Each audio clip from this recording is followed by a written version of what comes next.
DJ Sanjeet Raj Maa Gayatri recording studio.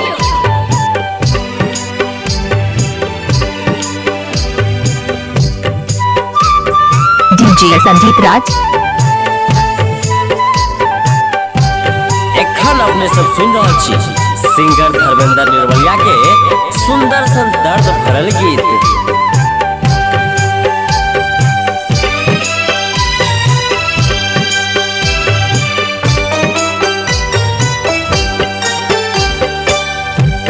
सजना पने पई कह के पगला बना गे, सजना पने पई कह के पगला बना गे, छोर अपन संग कह के, छोर अपन संग कह के सपना देखा गे, सजना पने बही कह के पगला बना गे।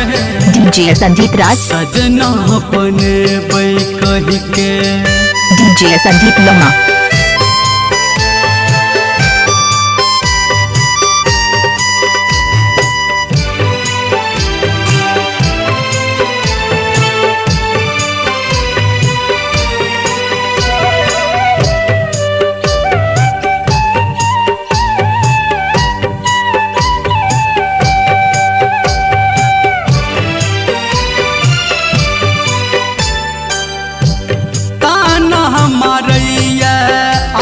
डीजे संजीत राज हमारा जमाना छोड़लक जे हमरा ओ बना के दीवाना।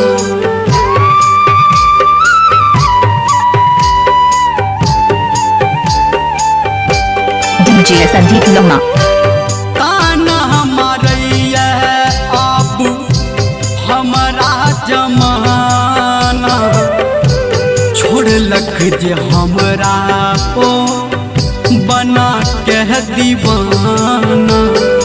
डीजे संजीत राज प्यार करही के हमारा, प्यार करही के हमारा हिस्सा छोड़ा गेल, सजना पने बई कह के पगला बना गेल, छोर अपन संग कह के सपना देखा गे, सजना पने बही कह के पगला बना गे, सजना पने बही कह के डीजे संजीत लम्हा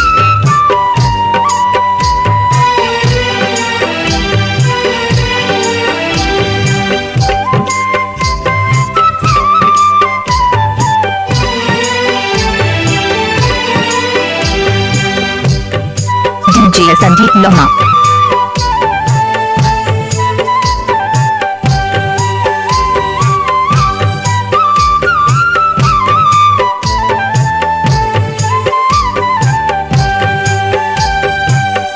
डीजे संजीत कुमार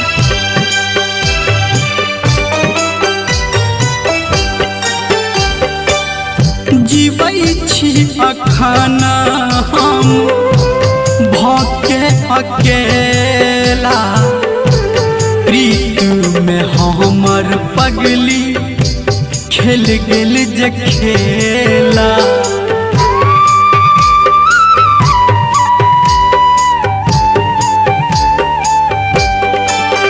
हाँ जीवै छी अखन हम भके अकेला, प्रीत में हमर पगली खेल गेल खेला।